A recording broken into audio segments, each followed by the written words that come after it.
What if I told you that we can take some basic chords that you probably already know, make small changes to them, and turn them into beautiful chords? Want to see?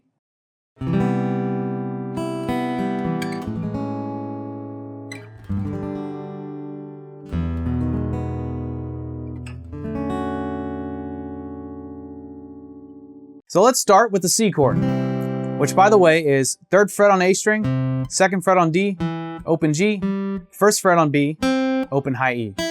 Now if we take that chord and all we do is just remove our 1st finger, that's it, and we play through the chord the same way, it'll sound like this. It's now gone from a C chord to a C major 7 chord. Pretty fancy name for such a simple change, don't you think? The C major 7 chord is one of my favorite open major 7 chords to play. I mean, it just sounds so just lush and beautiful. Especially when you end it on the B string and refrain from playing the high E string. But of course, you can play the high E and it'll sound great too. Next, we're going to beautify the open A chord, which is open A string, 2nd fret on D, 2nd fret on G, 2nd fret on B, open high E. Now with this shape, if we just fiddle around with 2 fingers here and move it like this, so what we've done is effectively changed this note. The 2nd fret on the G string becomes the 1st fret on the G string, but we're going to use our 1st finger to play it because it's more comfortable to bring our 2nd finger up here to the 2nd fret of the D string. So now it's open A, 2nd fret on D, 1st fret on G, and then 2nd fret on B, open high E, and here's A major 7.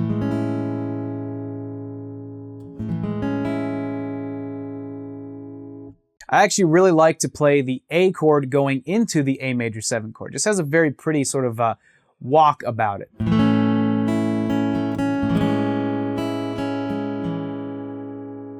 Nice. Next up for beautification, we have the G chord. Now, the changes we're going to make here are very simple. We're going to remove our 1st finger and our pinky, and we're just going to bring our 1st finger all the way down here to the 2nd fret of the high E string. And what we're going to do is we're actually going to mute the A string. So we don't play it, because normally we would have a finger playing the 2nd fret there on the A string. But since we can't really do that, I mean, unless your pinky can somehow reach it, I'm not even going to try. We're just going to mute the A string. So we use our 2nd finger here that's fretting the 3rd fret of the low E string. Like the flesh of that finger is going to be naturally muting that A string. So we have 3rd fret on low E, then skipping over to open D, open G, then we have 3rd fret of B here with our 3rd finger, and then with our 1st finger, the 2nd fret of the high E. And you might have guessed that is G major 7.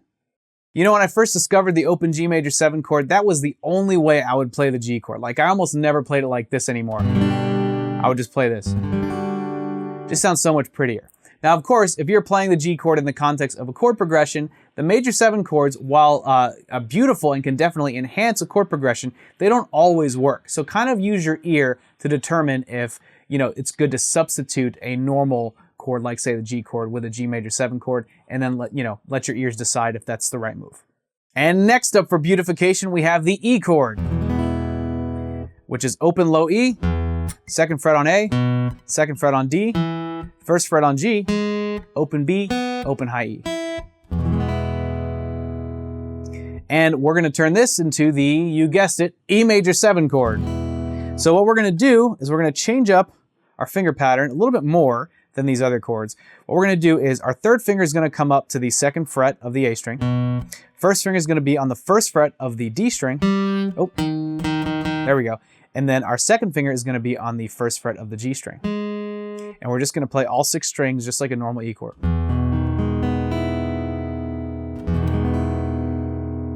So what's very interesting about these chords is they're technically both major chords, right? E is a major chord, and E major 7 is of course also a major chord, but with that 7th degree, right? That's altered to give it that kind of pretty, very jazzy sound. So major 7 chords are very commonly used in jazz, and that's kind of why they have that really beautiful, easy listening kind of vibe. So it's just a great thing to have access to if you want to add that sort of texture to whatever it is that you're playing. And finally, we're going to beautify the D chord. So as we know it, it's open D, 2nd fret on G, 3rd fret on B. Oops, sorry. There you go. 3rd fret on B, 2nd fret on high E. And this is actually a really simple one to turn into D major 7. We're just going to take our first finger and just bar the bottom 3 strings, and that's it.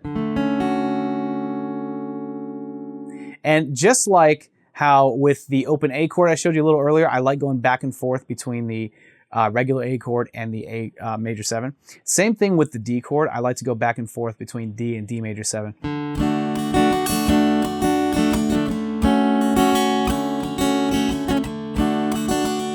Starting to sound really familiar. I can think of a big hit in the 90s that used that same, I think those same exact chords. So as you can see, you have access to those very pretty, very easy listening sounds. And all it took was changing up the chords just very slightly to turn them into beautiful sounding major 7 chords. So we've just taken some basic chords, given them a little makeover, and turned them into absolute beauties to add to your chord library. These are things that you can use when you're writing original songs, or if you just want to adapt them to the way you play guitar just because they sound good. Either way, it's a beautiful thing, and I'm glad you have them now. And while you're working these chords in your music playing, I want to make sure that you are progressing without any problems, which is why I'm about to give you a free survey that'll tell you exactly what your #1 guitar progress killer is. We all have that one thing that holds us back from playing guitar exactly how we want to play it. You take this survey, in just a few seconds, you'll find out exactly what it is, and you'll be told exactly what you need to do in order to bust through it forever and never have that problem again. So be sure to click here to take that survey or check the link in the description box. If you enjoyed this lesson, be sure to hit that like button and consider subscribing to our YouTube channel, and be sure to check out our other relevant lessons right over here. I want to say thank you for hanging out with me today. I hope you've enjoyed this lesson as much as I've enjoyed bringing it to you. I'm Eddie with Guitar Mastery Method, and I look forward to seeing you in the next lesson.